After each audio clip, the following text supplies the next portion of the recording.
Hello friends, Patwa study centre channel में आप सभी का स्वागत है।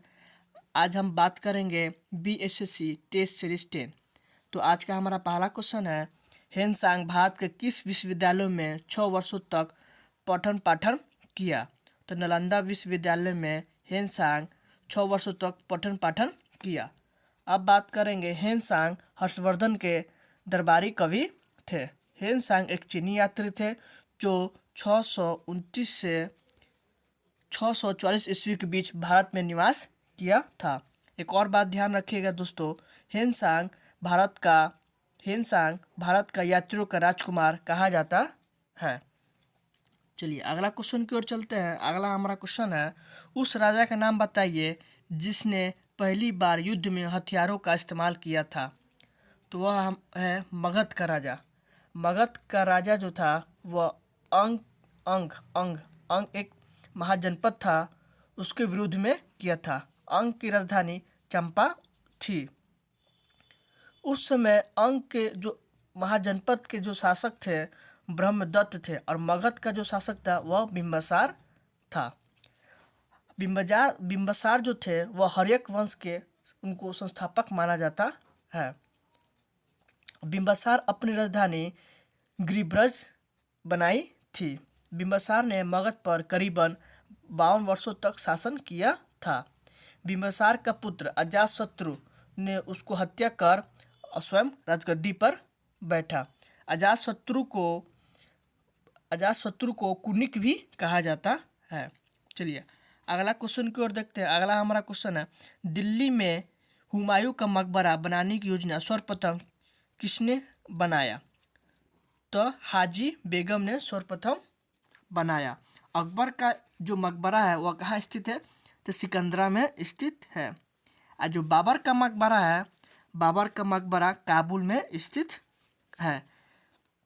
मुगल वंश का संस्थापक बाबर को ही माना जाता है। पानीपत का प्रथम युद्ध 1526 ईस्वी में जो बाबर ने इब्राहिम लोदी को परास्त किया था। इब्राहिम लोदी जो था वह लोदी वंश का अंतिम शासक था।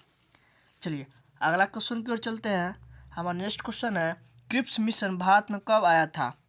तो क्रिप्स मिशन भारत में 1942 ईस्वी में आया था। 1945 ईस्वी में वेवेल योजना भारत आया था। 1945 ईस्वी में वेवेल योजना भारत आया था। 1946 ईस्वी में कैबिनेट मिशन भारत भेजा गया था और 1940 ईस्वी में अगस्त प्रस्ताव लॉर्ड लिनलिथागो द्वारा लाया गया था। चलिए नेक्स्ट क्वेश्चन की ओर चलते हैं। हमारा अगला क्वेश्चन है, निम्नलिखित में से किस सुल्तान ने सती प्रथा रोकने का प्रयास किया था? तो मोहम्मद बिन तुगलक ने सती प्रथा को रोकने का प्रयास किया था। अलाउद्दीन खिलजी जो था वह बाजार नियंत्रण व्यवस्था को लागू करने का पहला शासक था। इल्तुतमिश जो था लौह स्तंभ पर दिल्ली को सुल्तनत की राजधानी बनाया था।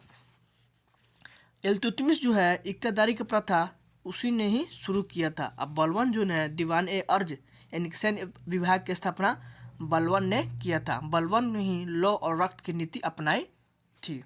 ध्यान रखिएगा दोस्तों। नेक्स्ट हमारा क्वेश्चन है कि तुलसीदास ने रामचरितमानस किसके शासनकाल में लिखी थी? तो तुलसीदास ने रामचरितमानस अकबर के काल में लिखी थी। जहांगीर के जो काल में चित्रकला का स्वर्ण युग कहा जाता था। चलिए अगला क्वेश्चन हमारा है, निम्नलिखित में से किस मुगल शासक ने संगीत और नृत्य पर प्रतिबंध लगाया था? तो औरंगजेब जो है संगीत और नृत्य पर प्रतिबंध लगाया था। औरंगजेब जो था वह सुन्नी संप्रदाय मानता था, इसलिए औरंगजेब को जिंदा पीर भी कहा जाता है। नेक्स्ट हमारा क्वेश्चन है कि कहाँ पर प्राप्त अशोक का अभिलेख के निचले भाग में मयूर चिन्ह अंकित है? तो सोपरा में मयूर सिंह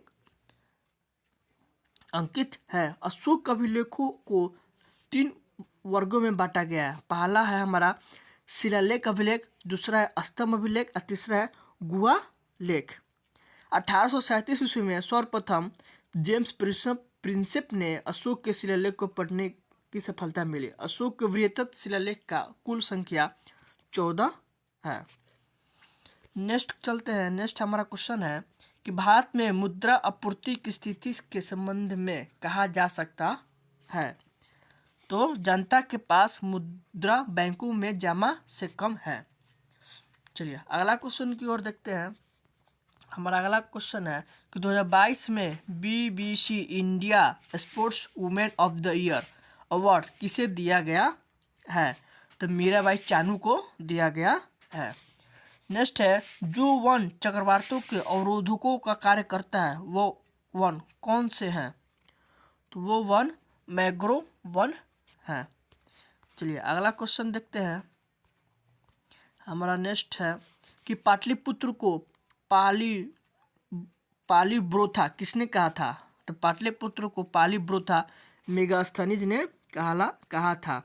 सेल्यूकस निकेटस का राजदूत मेगास्थनीज जो चंद्रगुप्त मौर्य के दरबार में बनकर आया था। मेगास्थनीज ने अपना पुस्तक इंडिका में पाटलिपुत्र को पालीब्रोथा कहा था। चलिए अगला क्वेश्चन की दौर देखते हैं। अगला हमारा क्वेश्चन है कि चंद्र ग्रहण के दौरान चंद्रमा पर पड़ने वाली पृथ्वी की छाया कितने भागों में बढ़ जाती है। तो पृथ्वी की छाया 3 भागों में बढ़ जाती है। नेक्स्ट हमारा है चर्चित पुस्तक मेड इन चाइना के भारतीय लेखक है। तो वह परिंदा जोशी है। मेड इन चाइना पुस्तक लेखक कौन है। तो परिंदा जोशी है। नेक्स्ट हमारा है यहाँ पर ध्यान देखिएगा दोस्तों, अंतर्राष्ट्रीय ग्रामीण महिला दिवस कब मनाया जाता है। तो अंतर्राष्ट्रीय ग्रामीण महिला दिवस 15 अक्टूबर को मनाया जाता है। वही पूछे अंतर्राष्ट्रीय महिला दिवस तो 8 मार्च को मनाया। अंतर्राष्ट्रीय महिला दिवस 8 मार्च को मनाया जाता है। और अंतर्राष्ट्रीय ग्रामीण महिला दिवस पूछे तो 15 अक्टूबर को मनाई जाती है। नेक्स्ट है कि बोध गया में महाबोधि मंदिर का निर्माण किस काल में हुआ था। तो यह बोध गया में बौद्ध मंदिर का निर्माण गुप्त वंश के शासनकाल में हुआ था। भारत में सर्वप्रथम गुप्त काल में ही मंदिरों का निर्माण प्रारंभ किया गया था। जो महाबोधि मंदिर का निर्माण भी गुप्त काल के अंत में ही हुआ था। कनिष्क के काल में मथुरा कला और गंधार कला के में बुद्ध की मूर्ति का निर्माण किया गया था। चलिए अगला क्वेश्चन हमारा है कि योजना आयोग के स्थान पर नीति आयोग का गठन कब किया गया था। तो 1 जनवरी 2015 को किया गया था। नेक्स्ट हमारा है कि हदीस एक है। तो हदीस जो है इस्लामिक कानून को कहा जाता है। हदीस उसे कहते हैं कि मोहम्मद साहब के कथनों और उनके जीवन के संबंधित घटनाओं का संग्रह को हदीस कहा जाता है। कबीर के उपदेशों को सबक कहा जाता है और कबीर के वाणी के संग्रह को बीजक कहा जाता है। अब बात करेंगे कि अष्टाध्यायी के लेखक कौन है। तो अष्टाध्यायी के लेखक वाल्मीकि है। रामायण के लेखक कौन है। तो रामायण के लेखक वाल्मीकि है। महाभारत के पूछे तो महाभारत के लेखक वेद व्यास है। और अर्थशास्त्र के पूछे अर्थशास्त्र से तो चाणक्य है। तो अर्थशास्त्र किससे संबंधित है। अर्थशास्त्र जो है वह राजनीतिक से संबंधित है। नेक्स्ट है कि वन व्यवस्था के संबंधित पुरुष सूत्र मूलतः किससे पाया जाता है। तो वह ऋग्वेद में पाया जाता है। ऋग्वेद में टोटल 10 मंडल है। 9वें मंडल जो है सोम देवता से संबंधित और 10वें मंडल जो है वह पुरुषपुत से संबंधित था। पुरुषपुत जो था वो ऋग्वेद के 10वें मंडल में पुरुषपुत समाज को 4 भागों में बांटा गया था। मुख से ब्राह्मण की उत्पत्ति हुई, भुजा से क्षत्रिय से, अजंगा से वैश्य की, और पैर से चरण से शूद्र की उत्पत्ति बताई जाती है। अथर्ववेद को जादू टोना का वेद कहा जाता है। सामवेद जो है गणित का श्रोता माना जाता है। चलिए नेक्स्ट क्वेश्चन हम चलते हैं कि बहमनी राज्य की प्रथम राजधानी कौन थी। तो बहमनी राज्य की प्रथम राजधानी गुलबर्ग थी। बहमनी राज्य जो था वह सिया संप्रदाय से संबंधित था। बहमनी राज्य और विजयनगर साम्राज्य में हमेशा प्रतिद्वंदी रहा करती थी। नेक्स्ट हमारा है कि किस चोल राजा ने जल सेना प्रारंभ की थी। तो राजा प्रथम ने जल सेना का प्रारंभ किया था। नेक्स्ट हमारा है कि एन बीरेन सिंह किस राज्य के मुख्यमंत्री बने थे। एन बीरेन सिंह वह मणिपुर राज्य के मुख्यमंत्री बने थे।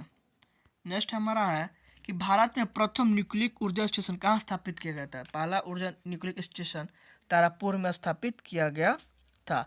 अब भारत का और बात करेंगे।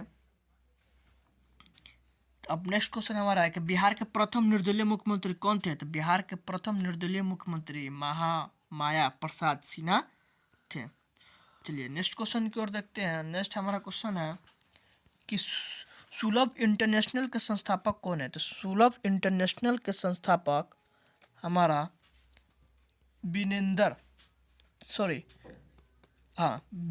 बिनेंदेश्वर पाठक है।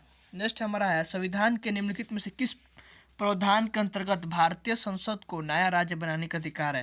तो अनुच्छेद 3 में भारतीय संसद को नया राज्य बनाने का अधिकार है। अनुच्छेद 1 जो है वो राज्यों के संघ से संबंधित है। नेक्स्ट हमारा है वन अरेंज्ड मर्डर नामक पुस्तक किसने लिखी। तो वन अरेंज्ड नामक पुस्तक चेतन भगत द्वारा लिखा गया है। नेक्स्ट हमारा है कि भारतीय संविधान के किस अनुच्छेद में मानव के दुर्व्यापार और बालता श्रमण को रोकने का प्रयास किया गया है। तो अनुच्छेद 23 है जो वह रोका गया। अनुच्छेद जो 24 है वह 14 वर्ष के कम बालकों को फैक्ट्री या जोखिम भरे काम में लगाना उसको मना किया करता है। अनुच्छेद 25 जो है वह स्वेच्छा से किसी भी धर्म को अपनाने का संबंधित से है। और अनुच्छेद 28 जो है वह सार्वजनिक शिक्षा संस्था में धर्म विशेष की शिक्षा नहीं देने का से संबंधित है। नेक्स्ट हमारा है कि संघीय संसद का निम्न अथवा लोकप्रिय सदन आप किससे संबंधित करते हैं। तो वह है लोकसभा को। लोकसभा को निम्न सदन कहा जाता है, राज्यसभा को उच्च सदन कहा जाता है, क्योंकि राज्यसभा को कोई विघटित नहीं किया जा सकता। लोकसभा का वर्णन अनुच्छेद 81 में किया गया है। नेक्स्ट हमारा है कि भारत के वे पहले उपराष्ट्रपति जिनका कार्यकाल के दौरान मृत्यु हुई थी वो कौन थे। तो वह श्री कृष्णकांत थे। वो कौन थे। कृष्णकांत थे। नेक्स्ट हमारा है कि भारतवर्ष में सर्वप्रथम दूरभाषा का प्रादुर्भाव किस वर्ष हुआ। तो वह 1850 ईस्वी में हुआ था। नेक्स्ट हमारा है कि निम्न में से कौन पंचायती राज व्यवस्था को संवैधानिक दर्जा प्रदान करता है। तो वह 11वीं अनुसूची जो संवैधानिक दर्जा प्राप्त करते हैं। इसको 73वें संविधान संशोधन द्वारा 11वीं अनुसूची को जोड़ा गया है। यह अनुच्छेद 243 के क से 9 तक के आधार पर पंचायती राज को संवैधानिक दर्जा प्रदान किया गया है। 12वीं अनुसूची जो है वो 74वां संविधान संशोधन द्वारा 12वीं अनुसूची को जोड़ा गया है। जो भारत का पंचायती राज है वह त्रिस्तरीय पंचायती माना जाता है, जो जिसका श्रेय बलवंत राय मेहता को जाता है। 24 अप्रैल को पंचायती राज दिवस के रूप में मनाई जाती है। नेक्स्ट हमारा है कि भारत के आर्थिक नियोजन के क्षेत्र में एक विशेषण विहीन समाज की स्थापना के उद्देश्य से किसने सर्वोदय योजना प्रस्तुत की। तो सर्वोदय योजना जयप्रकाश नारायण ने प्रस्तुत किया था। नेक्स्ट हमारा है कि 21 अप्रैल को कौन सी दिवस मनाया जाता है। तो 21 अप्रैल को सिविल सेवा दिवस मनाई जाती है। पंचायती राज दिवस 24 अप्रैल को मनाया जाता है। पृथ्वी दिवस 22 अप्रैल को मनाई जाती है।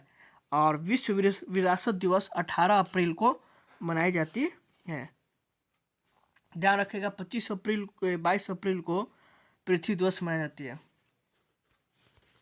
नेक्स्ट हमारा है कि पूर्ण स्पर्धा में कीमत के लेन देन से आप किसे मानते हैं। तो पूर्ण स्पर्धा में कीमत के लेन देन में फर्म को माना जाता है। नेक्स्ट क्वेश्चन को चलते हैं। नेक्स्ट हमारा क्वेश्चन निम्नलिखित में से भूटान का मुद्रा क्या है। तो भूटान की मुद्रा का नाम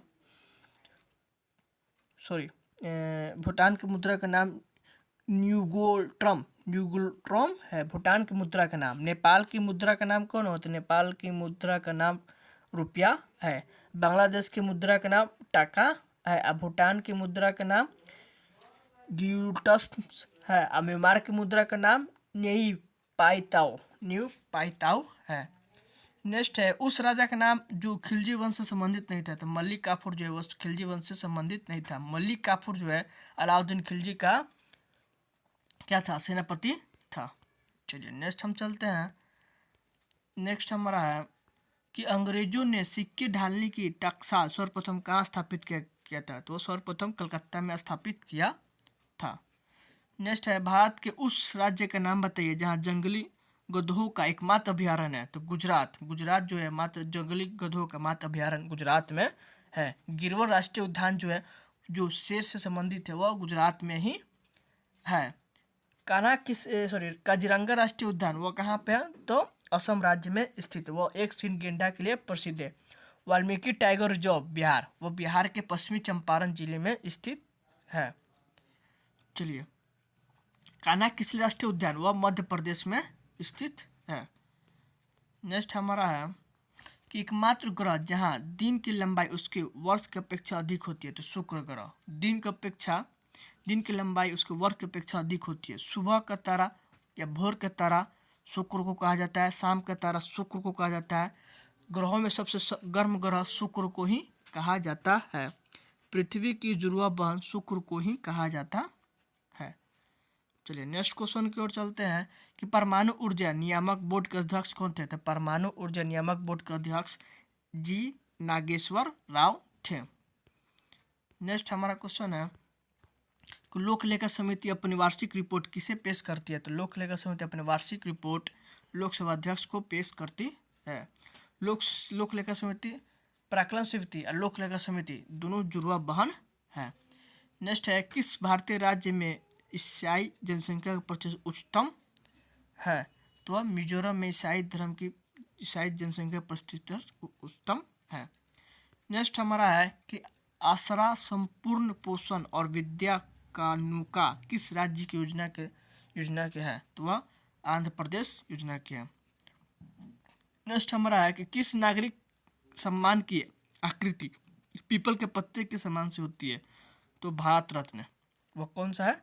तो भारत रत्न की शुरुआत कब हुई थी? तो 1954 में इसको दिया गया था। भारत रत्न जो है वो भारत का सर्वोच्च नागरिक सम्मान पुरस्कार कहा जाता है। नेक्स्ट हमारा है कि सत्यम शिवम सुंदरम किसका आदर्श वाक्य है? तो सत्यम शिवम सुंदरम वो दूरदर्शन एक चैनल है, उसी का आदर्श वाक्य है। नेक्स्ट है, आरबीआई ने किस शहर में रिजर्व बैंक इनोवेशन हब उद्घाटन किया? तो वह बेंगलुरु में उद्घाटन किया। नेक्स्ट हमारा है कि वर्ल्ड एथलीट्स ने किसे वुमेन ऑफ द ईयर 2021 में किया? तो यह होगा हमारा ए, अंजू बॉबी जॉर्ज को। नेक्स्ट हमारा जलवायु संकट के निपटने हेतु किस एशियाई देशों ने समझौता किया है? तो उपयुक्त सभी इजराइल, जॉर्डन और यूएई सभी इनके होंगे। नेक्स्ट हमारा है और आखिरी सवाल आज का कि उड़ीसा में किस नदी पर 110 करोड़ रुपए की लागत से रोपेक्स जेटी परियोजना बनाने की घोषणा की गई है? तो वह होगा धामरा नदी पर। थैंक्स।